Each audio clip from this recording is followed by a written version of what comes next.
Hey, Welcome back to Handlebar Garden. how's it going? Glad to hear it. Going pretty good here too, what do you think? Yep. Today we're going to talk about helmets. Of all things, helmets. So we done a video a while back on the weight of The weight of helmets Yeah. are heavy. Some of them are heavy. But we're going to talk about how they may or may not help you. So stay tuned.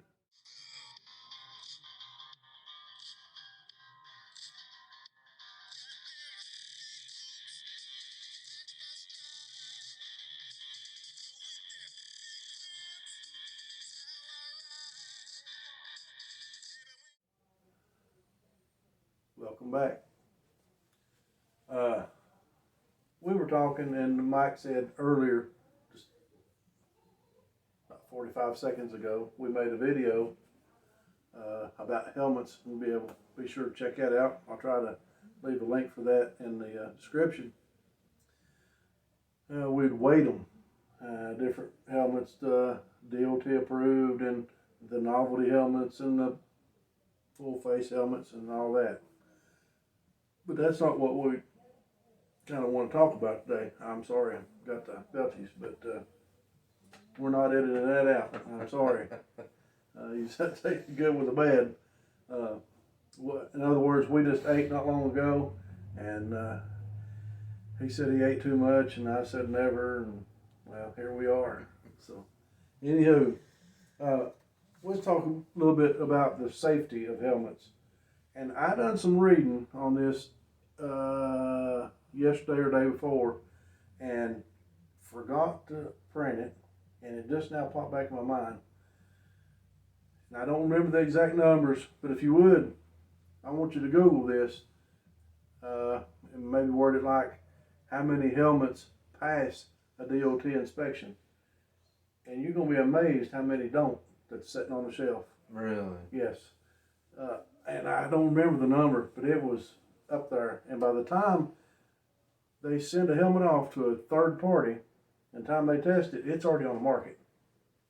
You know, and it's pretty interesting reading.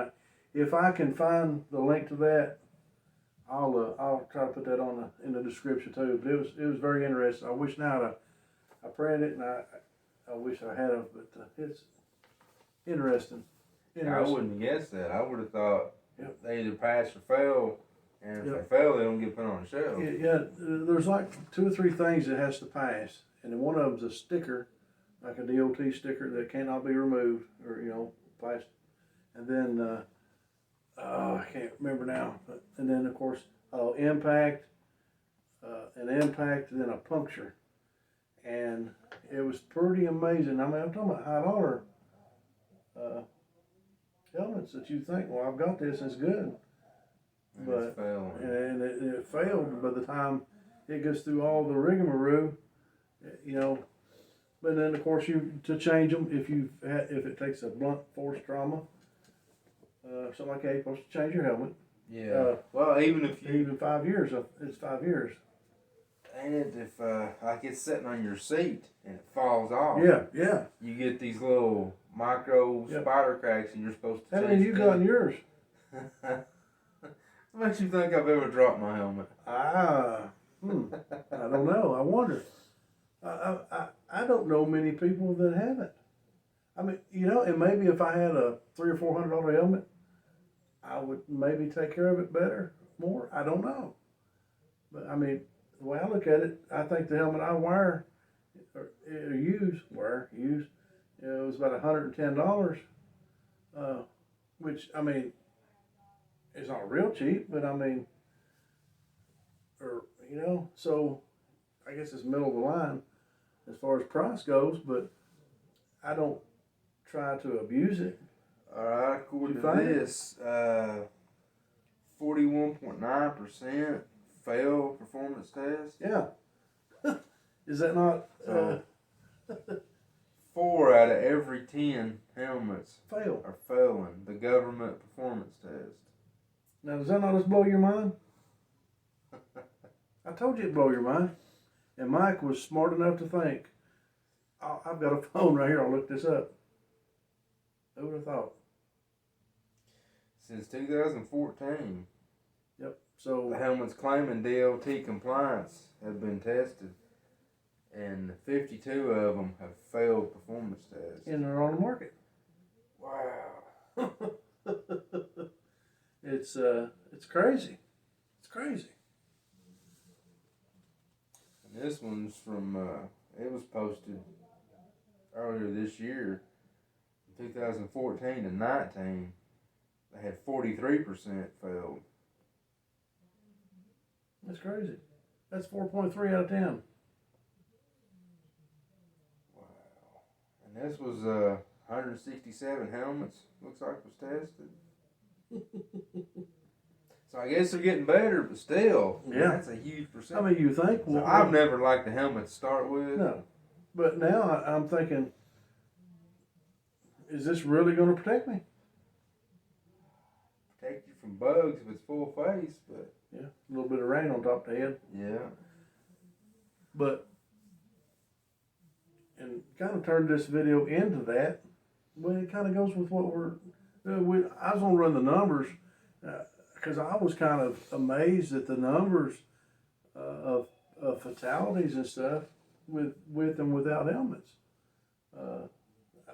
And I'm not, I can say we are not pro or con. If you want to wear it, you wear it. If you don't, don't. That's your choice. Yeah. And I've always felt like, especially if you happen to be riding the interstate, you're doing at least 70 or above, maybe 65 in the slow lane. If you lay it down, I mean, you're going to get busted up bad. Helmets don't do a whole lot. Not a whole lot. I mean, even if you got like the full race gear that they use on the track, that might protect you, but then on the racetrack, you don't have cars and trucks either. So, I mean, if you lay it down, you're skidding down the interstate and a big truck runs over you. Right. And I heard that happen. Yeah. I was at Daytona Bike Week, and I want to think it was 2002. I think that the year before that, I think, was when Florida repealed their helmet law. And I was watching the news down there. I was staying in Orlando, and there was a guy that who was killed on a bike. And he had crossed the median and hit a semi head on.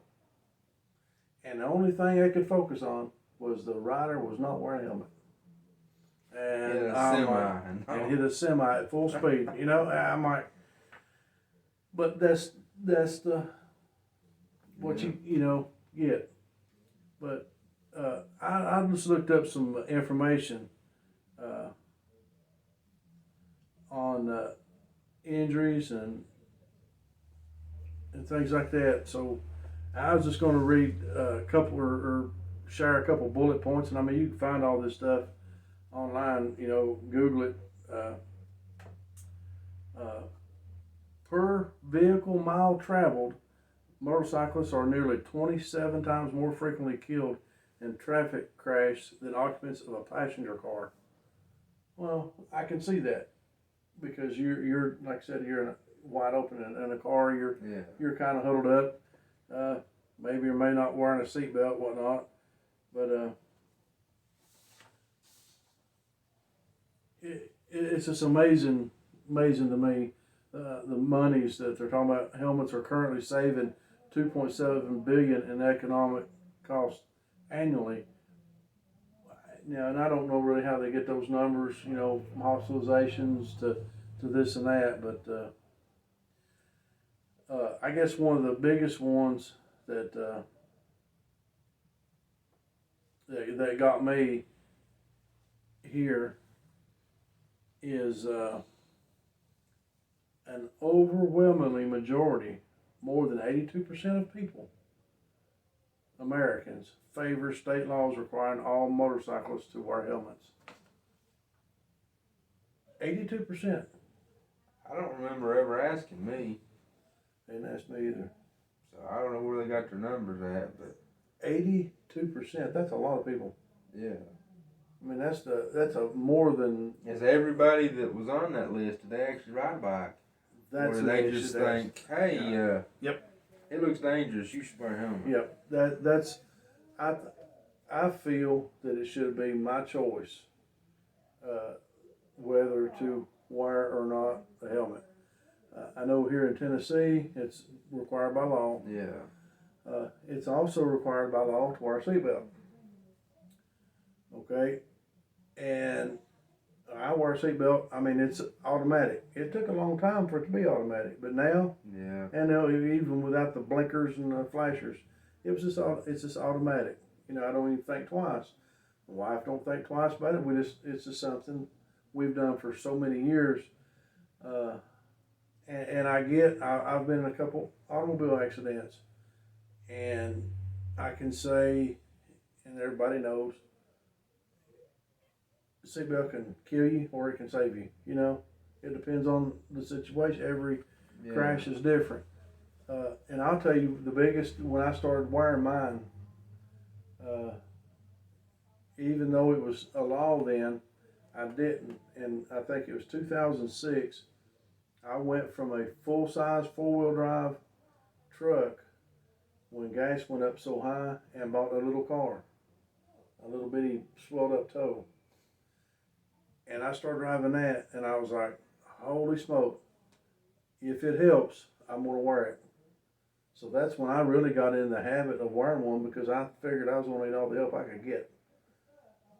That was what went, I mean, that's just the truth of it. Yeah. But I feel that 82% of Americans favor it. I would like to know how many of the 80% are actually motorcyclists, actually ride. That's it. Because most of the motorcyclists I know, even though they do wear one, would say, your choice. Yeah. Your choice. Well, like you said, Tennessee's got the helmet law. Florida and Kentucky don't. Right. There's a lot of places don't. Yeah, they've got to be a lot. And then here recently, well, in the last few years, I've not really heard much about the helmet debate. You can go to Tennessee ABATE or any of your state ABATE, wherever you're at. Yeah. And most of them is in legislatures that are trying to, not that if it wasn't a law that I wouldn't wear it. Yeah. But making it a choice. I know in Tennessee, I have followed it in the past, pretty close, and it comes down to, well, this is the way it is in Tennessee. It'll go through the little committees, and it'll go into the financial committee, and that's where it dies. Yeah. That's the closet of death. When it goes to the financial committee, they run the numbers, just like I just said there, taking care of hospitalizations, people that don't, or, yeah, I mean, it's just, but does a helmet protect me? I'm sure it does, or I'm sure it would, to a degree. I'm going to show you a little. Well, a lot of them, they're rated at like a low rate of speed, ain't they? Yeah, it's not much. It's not much of an impact. You figure the faster you go, the percentage just kind of actual protection goes down. Yeah.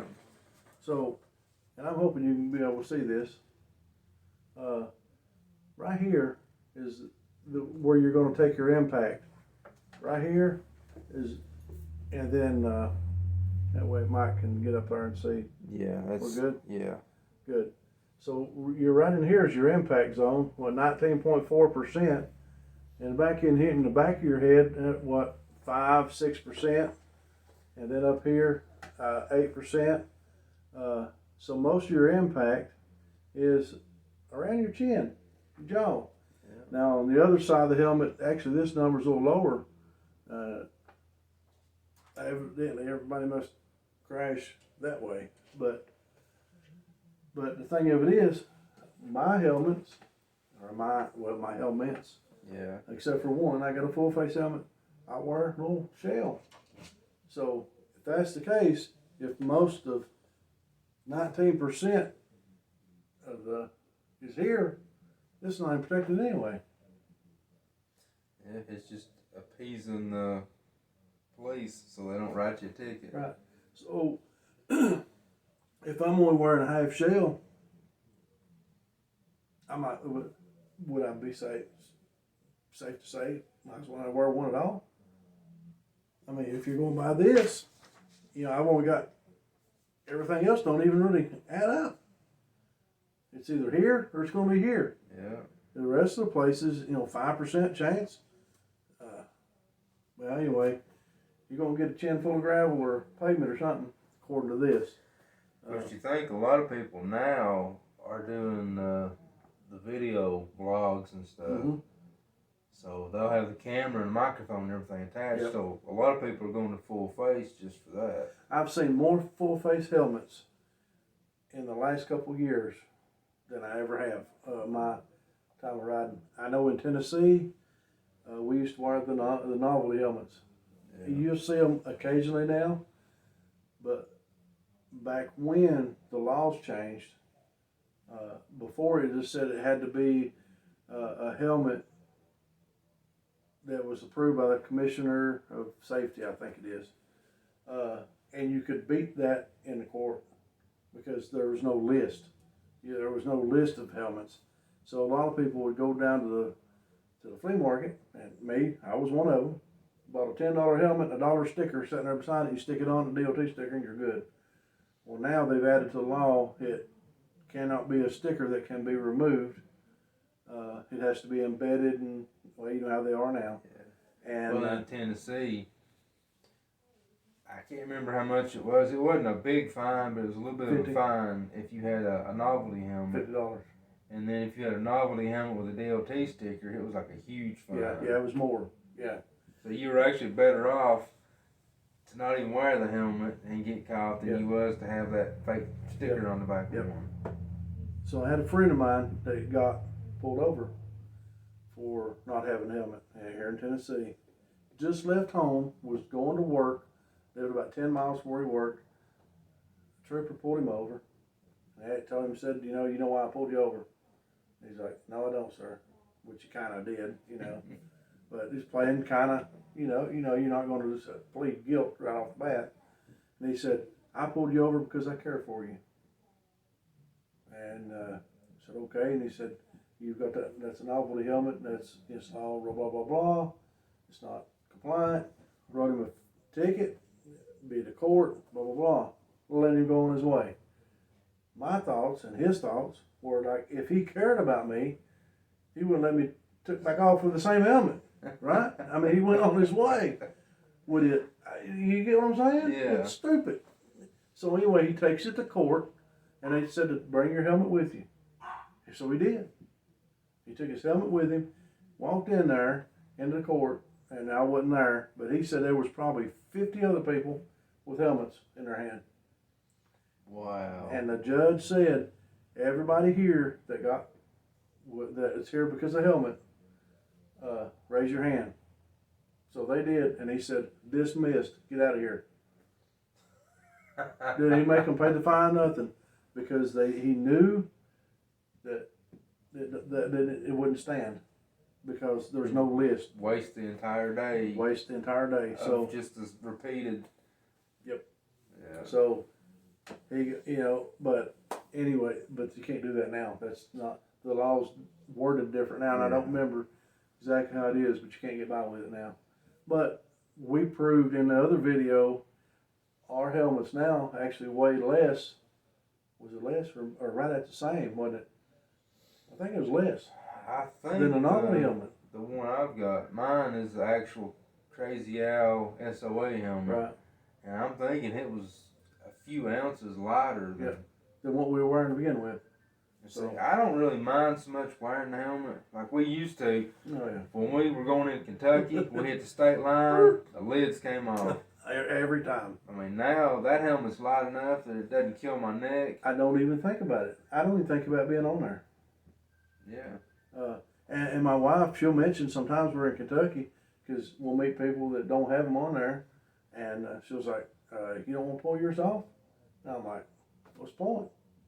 I mean, I have a time or two, but most time, probably 98% of the time, I just roll on. Roll on. It ain't. there used to be a little store we saw about there a couple weeks ago at the state line, and you go in there, you got a shelf, and everybody would lay their bucket up there and come back. When they come back through, they'd pick it back up. Yeah. So The good old days. yeah. Yeah, I've got it's the G-Max brand. Mm-hmm. You know, DLT, everything, all fancy. Got a little drop down shade. Mm-hmm. Man, you talk about riding a couple of hours, couple hundred miles, and your neck kills you. Yep. And with that helmet, put it on, I don't notice it. Ride all day, cross the state line, just keep riding. Yep. So I mean, the advancement's gotten a lot better. And if you want to pay a higher price and get the carbon fiber helmets, well, they're super lightweight. Buy a couple of them. I like to have one. And as soon as YouTube starts paying us. Okay, I guess we'll never have a carbon fiber helmet then. Put a done deal with that. Appreciate that, buddy. He'll buy me one before it's over, people. Watch see. They won't. Anyway, we hope it's enlightened you some way, or at least give you a giggle. But that's just that's our opinions and what we think about it. If you want to wear your helmet, good. If you don't, that's good too. I'll still give you a thumbs up either way you go. You be good to me and I'll be good to you, or I'll be good to you if you'll be good to me. How's that? Works either way, right? It's all about respect. Yep. Anyway, as we said, hope it's helped you out or give you a giggle or something. Until next time, two things again. Be sure to be good to one another. Always be good to one another. And be sure to Torque it to spec.